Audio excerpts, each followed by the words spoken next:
When I refused to pay for my sister's $50,000 dream wedding, she invited me to what she called a birthday dinner. Instead, I walked in to find 3 lawyers waiting with documents. She smirked and said, "Sign them or things will get ugly."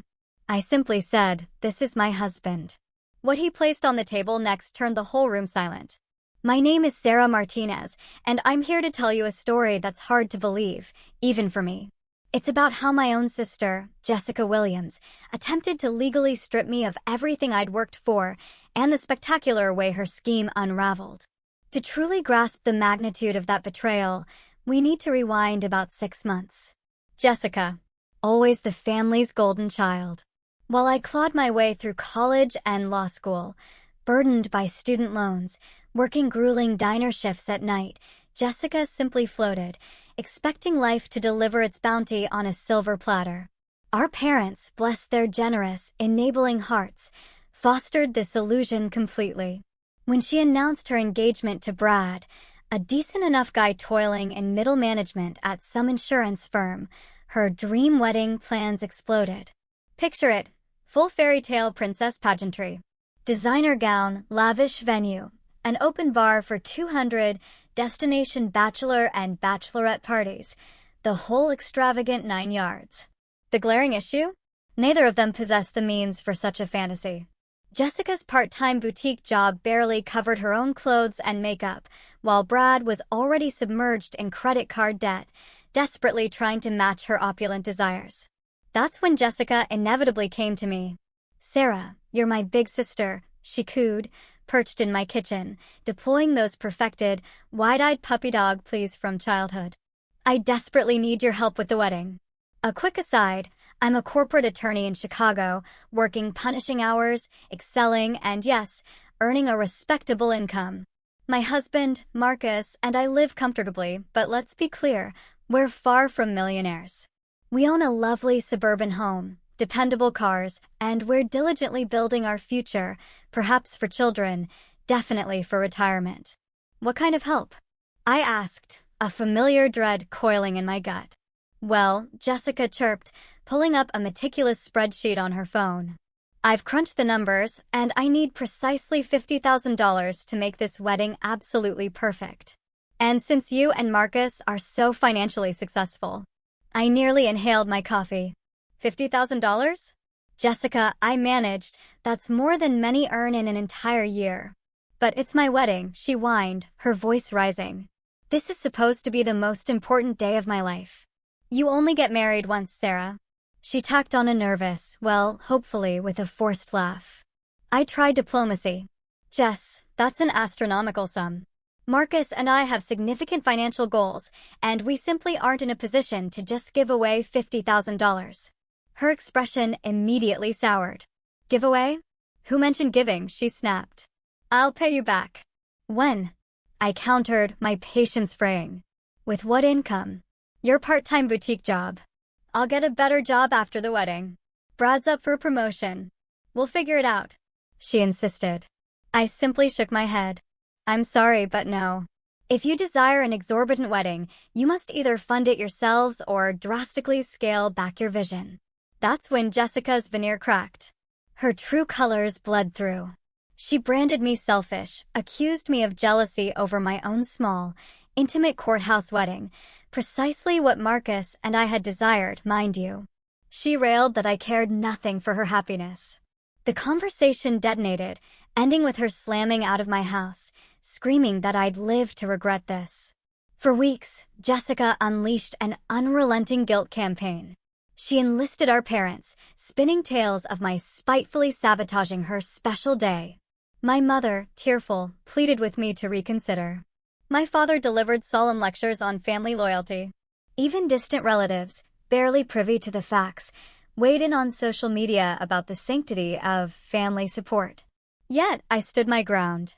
$50,000 wasn't spare change, and I refused to plunge us into debt or deplete our savings for Jessica's frivolous party. The situation festered. Jessica began fabricating a narrative. I had promised to finance her wedding, then cruelly reneged. Suddenly, family gatherings turned into minefields. Cousins lobbed passive-aggressive barbs. and subjected me to pointed interrogations about my priorities. Throughout this ordeal, Marcus remained my unwavering anchor. "You are absolutely right," he'd affirm. "If we had that kind of disposable income, it would be a different story. But we don't." A crucial detail about Marcus: he's a forensic accountant. He works for a firm specializing in intricate financial investigations, tracking hidden assets, dissecting suspicious transactions. He possesses an almost uncanny, supernatural knack for unearthing financial irregularities. For several months, the tension was palpable but bearable. Jessica and I rarely spoke. Family events were awkward, but I clung to the hope she'd eventually mature, plan a more modest wedding, and we could mend our fractured relationship. I couldn't have been more tragically mistaken. The first faint tremor, the initial hint that something was deeply amiss, arrived when Jessica abruptly reverted to being saccharine. Out of the blue, in early November, she called, behaving as if months of animosity had never existed. "Sarah, I've missed you so much. I know things got weird, but I want to fix it." Brad and I realized we got completely carried away with wedding planning. We've scaled everything back, planning something far more sensible now. Relief washed over me. "That's wonderful, Jess. I'm genuinely glad you're being practical." She then added, almost too perfectly, "I was actually hoping we could talk things through properly. I owe you a huge apology for how I acted." This felt like a beacon of hope, so I agreed to coffee. During our meeting, she was the epitome of contrition. She apologized for pressuring me, confessed her unrealistic expectations, and claimed she finally understood why I couldn't fund her fantasy. "I just got so swept up in all the wedding magazines and Pinterest boards," she said with a self-deprecating, innocent laugh. "You know how I get." I actually didn't know how she got in this new, mature way, which fueled my surprise.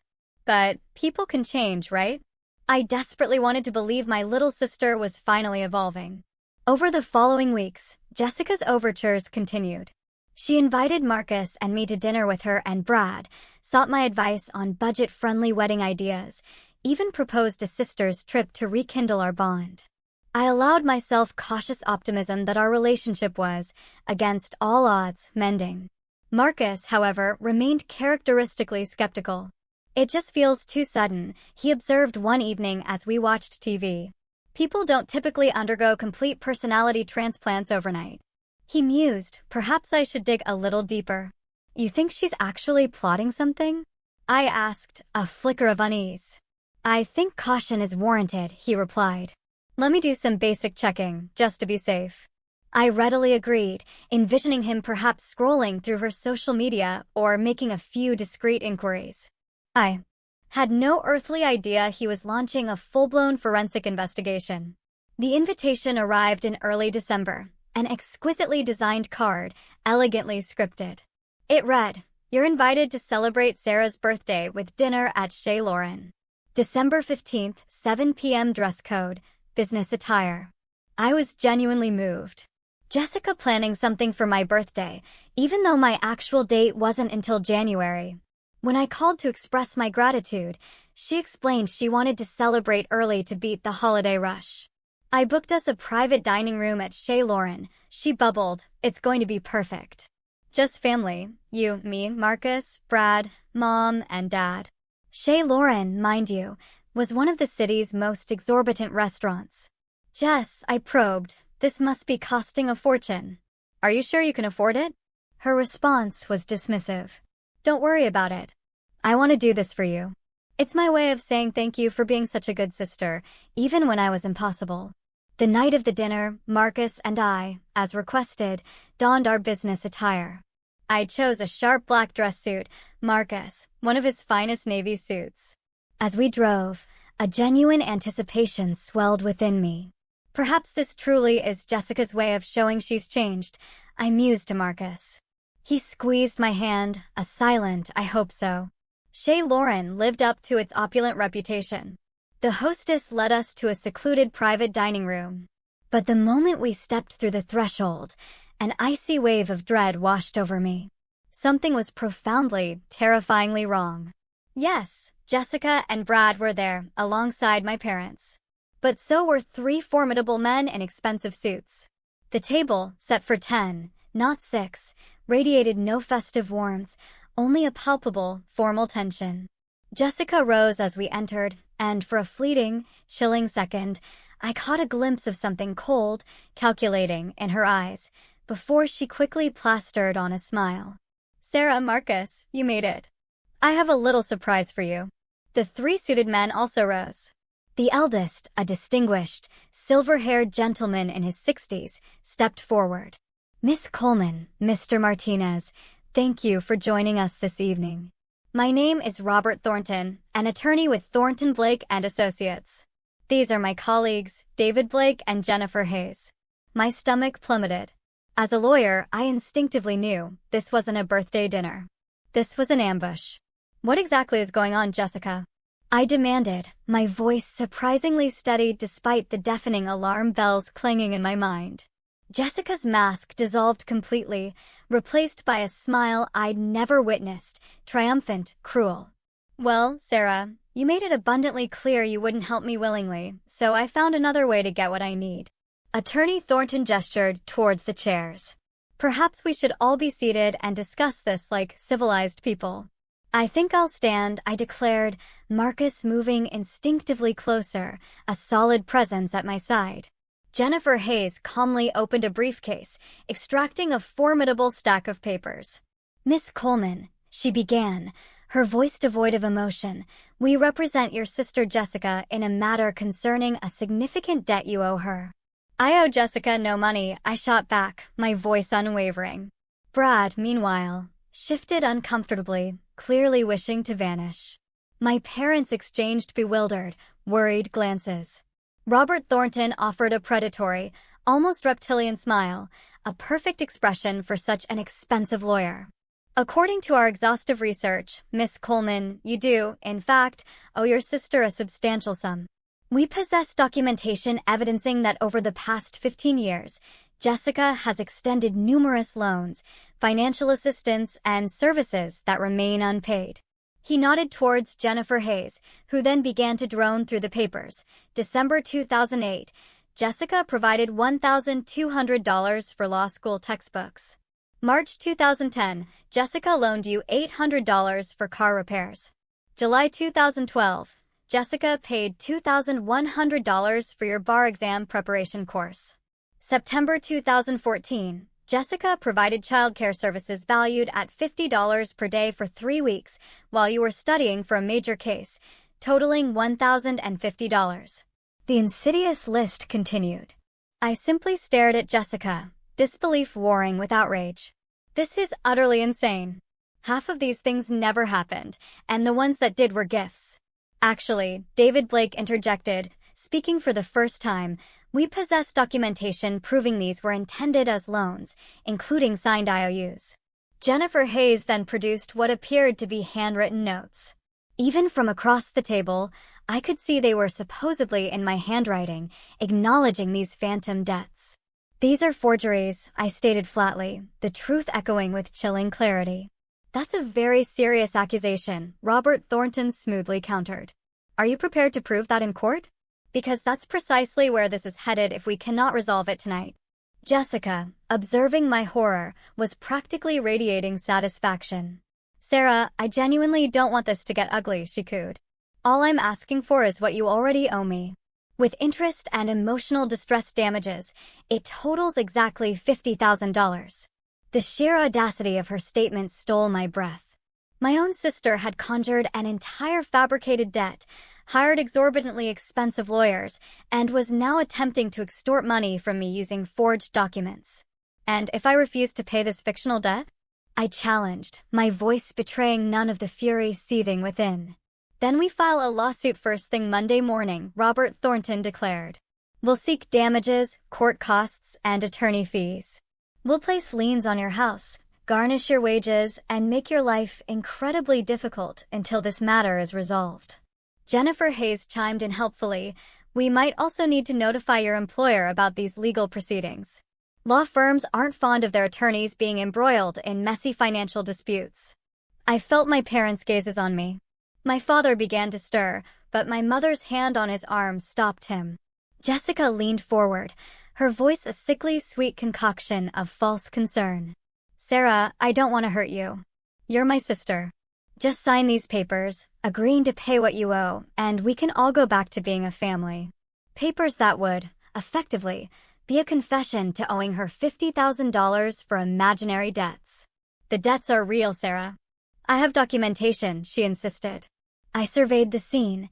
3 high-powered attorneys, documents clearly forged, my parents witnessing this horrifying spectacle, and Jessica, smirking like a cat who'd swallowed the canary.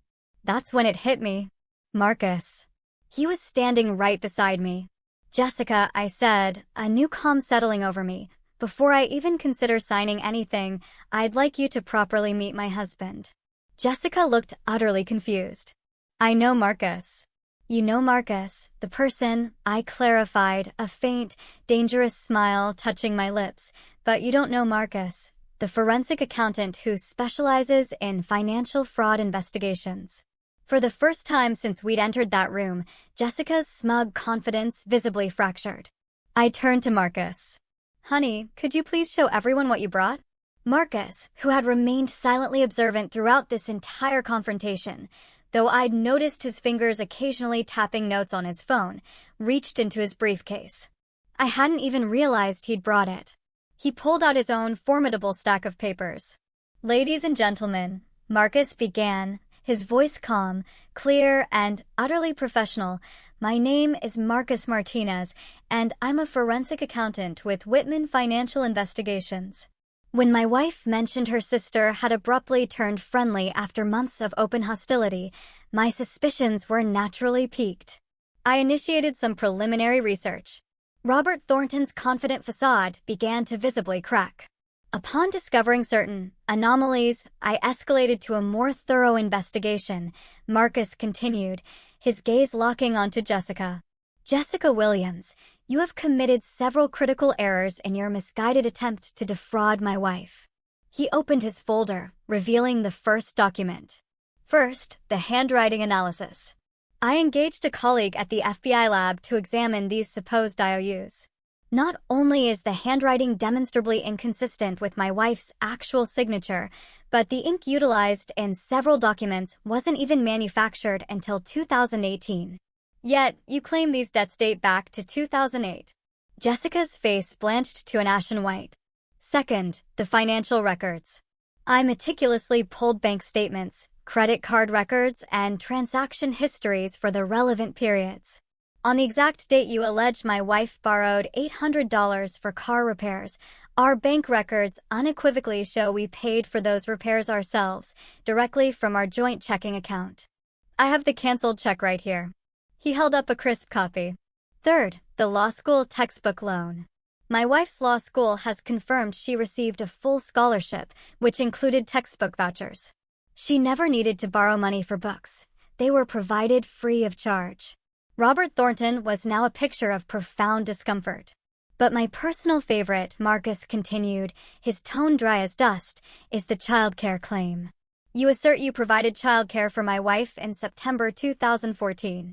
Yet, according to your own social media posts, which I've printed out here, you were in Europe on a month-long backpacking trip during that entire month.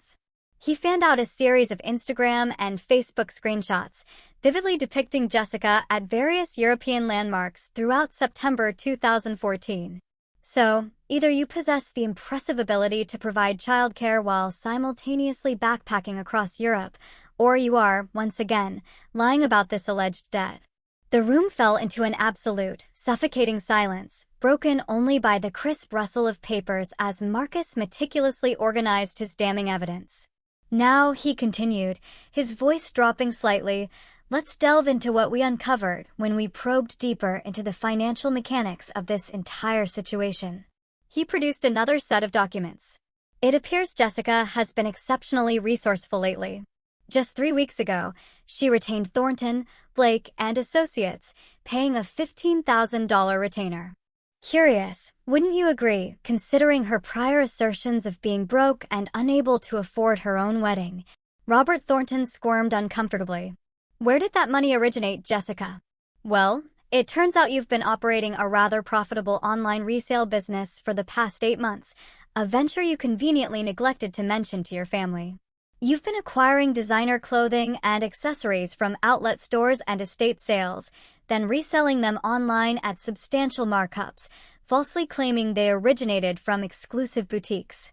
Jessica was now visibly drenched in sweat. But the truly fascinating element is the purchasing pattern over the last 3 months. You specifically targeted items for quick cash flips, and every cent from those sales was channeled directly into this elaborate scheme to extort money from my wife. Marcus then turned his laser-like focus directly onto the lawyers. Gentlemen and madam, I must inform you that my company is frequently retained by various law enforcement agencies to investigate financial crimes.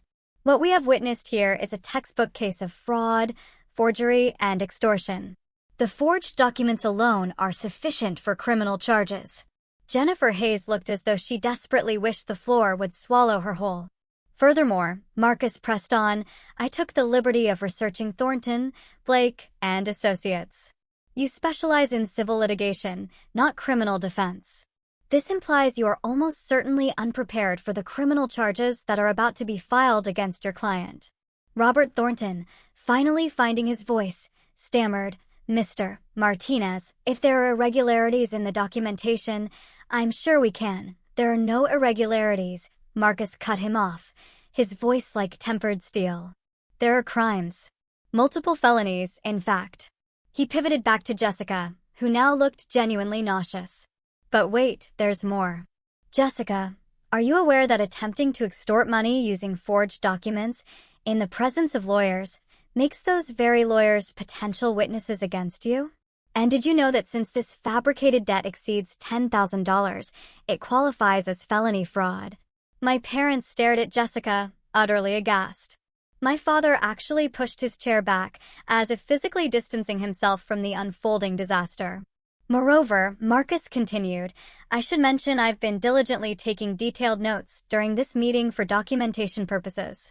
In Illinois, only one party needs to consent to the recording of conversations, and as a participant, I consent. The 3 lawyers immediately began whispering amongst themselves, their urgency palpable. Robert Thornton abruptly stood. M.S. Williams, based on new information that has come to light, Thornton, Blake, and Associates must reassess our representation. We will be in touch regarding next steps. You can't just abandon me here. Jessica shrieked. M.S. Williams, Thornton continued, impervious, I strongly advise you to contact a criminal defense attorney immediately. We specialize in civil matters, not criminal defense. You will require someone adept at handling fraud charges. The 3 lawyers, with astonishing alacrity, gathered their belongings and headed for the exit. Robert Thornton paused at the doorway, turning. For what it's worth, Miss Williams, you might consider that your brother-in-law possesses sufficient evidence to utterly devastate your life. I'd suggest apologizing profusely and praying they don't press charges. And then they vanished, leaving Jessica, Brad, my parents, Marcus, and me in a profound, shell-shocked silence. Jessica frantically scanned the room. This isn't how this was supposed to go. How is it supposed to go? I asked, my voice dangerously calm. You were going to blackmail me into handing over $50,000 using forged documents, and then what?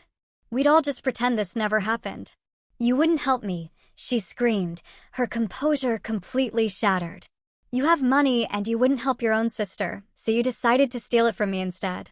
Brad, pale and shaken, finally spoke up. Jessica, what the hell have you done? You told me your sister owed you money from years ago. She should have just helped me with the wedding, Jessica mumbled, refusing to meet anyone's gaze. My father cleared his throat, his voice heavy with disappointment. Jessica Marie Williams, I am utterly ashamed of you. What you attempted tonight is inexcusable. My mother wept quietly, her face buried in her hands. How could you do this to your sister?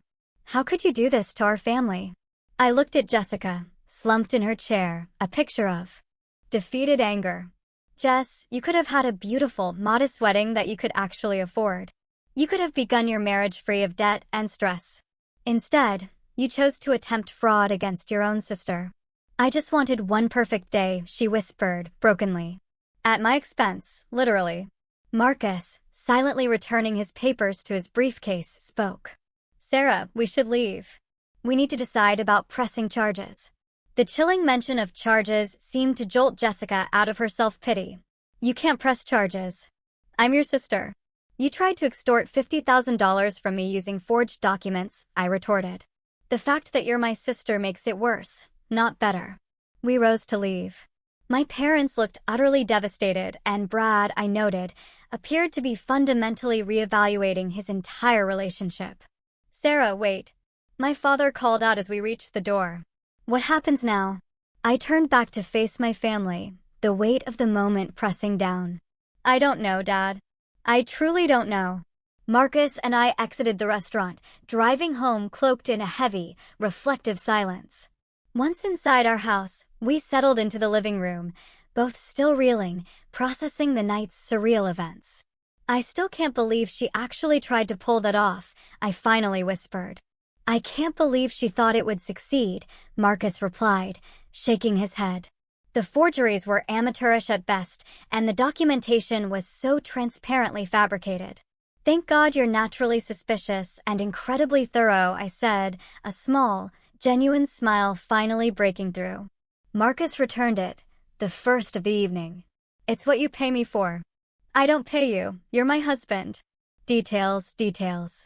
We spent the next hour meticulously reviewing all of Marcus's evidence, weighing our harrowing options. We could, of course, press criminal charges, which would almost certainly land Jessica in serious jail time. Or we could leverage the threat of charges, ensuring she would never dare attempt such a scheme again. What do you truly want to do? Marcus asked, his gaze gentle but firm. I pondered it for a long, agonizing time. Jessica had deliberately tried to shatter my life over a frivolous wedding. She had fabricated documents, engaged high-priced lawyers, and attempted to extort me. She had even dragged our parents into her monstrous scheme, traumatizing them in the process. But beneath all the rage and betrayal, she was still my sister. I want to ensure she can never do this to anyone else, I finally stated, my voice resolute, but I don't necessarily want to consign her to prison. Over the ensuing days, Marcus and I consulted our own attorney, a sharp criminal defense lawyer specializing in white-collar crime. He unequivocally confirmed that Jessica had committed multiple felonies, and our evidence was more than sufficient for a conviction. The fundamental question, he advised us, is whether you seek justice or revenge. Justice involves pressing charges and allowing the legal system to run its course. Revenge, conversely, would be wielding this evidence to make her life miserable, sidestepping the courts entirely. I want option 3, I declared. I want consequences that truly educate her and safeguard others, but I don't wish to utterly annihilate her life. That's when our meticulously crafted plan took shape. The following week, I called Jessica, requesting a private coffee meeting. She agreed, no doubt clinging to the desperate hope she could dissuade me from pressing charges. When she arrived at the coffee shop, her appearance was jarring. Sleeplessness etched dark circles beneath her eyes. Recent tears had clearly swollen them. Sarah, I'm so incredibly sorry, she immediately began, slumping into her chair. I know what I did was wrong. I was just so desperate, and I couldn't conceive of any other way to get the money. So, I stated calmly, you decided to forge documents and attempt to extort it from me. I know it sounds terrible when you phrase it like that, but I was just trying to make you comprehend how important this was to me, she pleaded. Jessica, do you grasp the gravity of what you did? Thought it was illegal? Prison sentence illegal. She nodded miserably. Brad broke up with me. He said he couldn't marry someone who would try to steal from her own family. I almost felt a pang of pity for her. Almost. Here's precisely what's going to happen, I stated, sliding a folder across the table. You have 2 distinct choices. Choice 1. Marcus and I proceed with criminal charges. You will be arrested, you will go to trial, and you will very likely face 2 to 5 years in prison. You will acquire a permanent criminal record, effectively barring you from employment in finance, education, healthcare, or most other professional fields. Jessica's face, once again, drained of all color. Choice 2. You agree to the terms I'm about to outline, and we will not press charges. What terms? She whispered, her voice barely audible. I opened the folder, revealing a document meticulously drafted with our lawyer. First, you will attend financial counseling and anger management therapy for a minimum of 1 year. You will provide us with full documentation of your attendance and progress. Jessica nodded, a desperate eagerness in her eyes. Second, you will compose sincere letters of apology to me, to Marcus, to Mom, Dad, and anyone else whose lives you impacted by your actions. These letters must unequivocally acknowledge your wrongdoing and accept full responsibility for your choices. Okay. Yes, I can do that. Third, you will pay restitution for the considerable costs we incurred dealing with your fraudulent attempt. This includes our attorney fees, Marcus's investigation time, the handwriting analysis, and other associated expenses. The total amounts to $12,800. Jessica's eyes widened dramatically. I don't have that kind of money right now. Then you'll secure a second job and pay it off over time. We will establish a clear payment plan. What else? Fourth, you will perform 200 hours of community service at a nonprofit organization dedicated to fostering financial literacy. And if I do all of this, she asked, a sliver of hope in her voice, you won't press charges? That's correct. However, Jessica, if you ever attempt anything like this again, if you ever try to defraud anyone, not just us, we will immediately, without hesitation, turn over every single piece of this evidence to the police and the district attorney's office. She signed the agreement that very day. Over the next year, remarkably, Jessica honored every commitment. She secured a full-time position at a bank, enrolled in evening financial planning classes, and diligently completed her community service. The therapy appeared to be genuinely helping her grasp the deep-seated entitlement that had fueled her avarice for others' money. Her dream wedding never materialized. She and Brad were unequivocally over. Turns out, attempted felony fraud was a relationship deal-breaker for him. Yet, about 2 years later, she met Kevin, a high school math teacher. They married in a small, truly lovely ceremony in our parents' backyard, costing less than $5,000, a celebration infinitely more heartfelt and meaningful than the extravagance she'd once envisioned.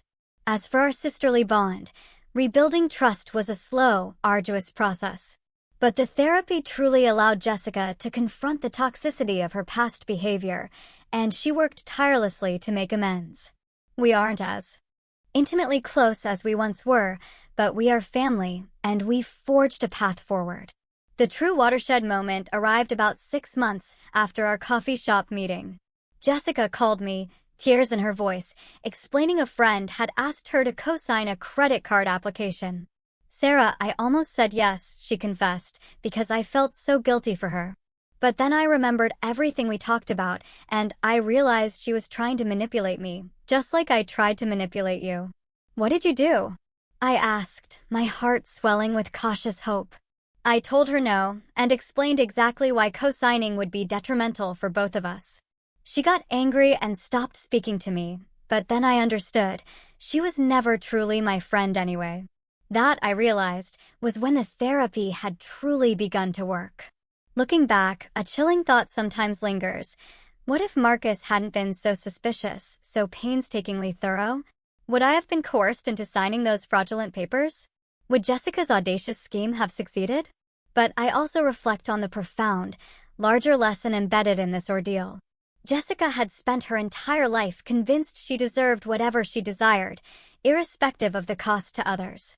Our parents, in their well-meaning but misguided way, had consistently enabled this mindset, bailing her out and excusing her behavior. The attempted fraud was merely the logical, disastrous extreme of a pattern decades in the making. In a strange way, I'm almost relieved it happened when it did, before she attempted something similar against someone with fewer resources to fight back. Today, Jessica and Kevin reside in a modest apartment, adhering to a strict budget. She still possesses an appreciation for beautiful things, but she has genuinely learned to cherish what she can afford, rather than fixating on what she cannot. She has developed a remarkable aptitude for helping others comprehend personal finance and now volunteers at a nonprofit dedicated to teaching financial literacy to teenagers. For Marcus and me, this entire harrowing experience actually strengthened our bond. Witnessing him calmly, surgically dismantle Jessica's elaborate scheme with such precision and unwavering professionalism vividly reminded me of precisely why I fell in love with him. He is the quintessential person who proactively prepares for challenges and navigates crises with an unparalleled grace and confidence. We still, occasionally, share a chuckle recalling the stunned expressions on those lawyers' faces when Marcus began unveiling his evidence. Robert Thornton, especially, appeared to genuinely wish the floor would swallow him whole. We never did discover the precise fate of Thornton, Blake, and associates after their realization that they'd been engaged to facilitate extortion. I can only imagine the profoundly uncomfortable conversations they endured with their malpractice insurance provider. The most bizarre revelation from this whole ordeal was grasping the sheer lengths Jessica would go to avoid simply accepting no for an answer. Had she invested even half the energy into diligently saving for her wedding as she did into attempting to steal from me, she could have had a perfectly delightful celebration. But some individuals, unfortunately, must learn the hard way that actions bear consequences. I remain profoundly grateful that Jessica absorbed her lesson before she committed something that would have inevitably landed her in prison or irrevocably destroyed someone else's life. And, for the record, Marcus and I did eventually have our own version of a dream celebration. For our 5th wedding anniversary, we embarked on a trip to Italy, renewing our vows in a charming, tiny chapel nestled in Tuscany. It cost approximately $3,000 total. It was, without a doubt, absolutely perfect, and most importantly, we paid for every single cent ourselves. Sometimes, the most satisfying revenge is simply living well and making genuinely smart choices. But sometimes, when your sister brazenly attempts to extort $50,000 from you, the absolute best revenge is being married to a forensic accountant who is exceptionally, terrifyingly good at his job.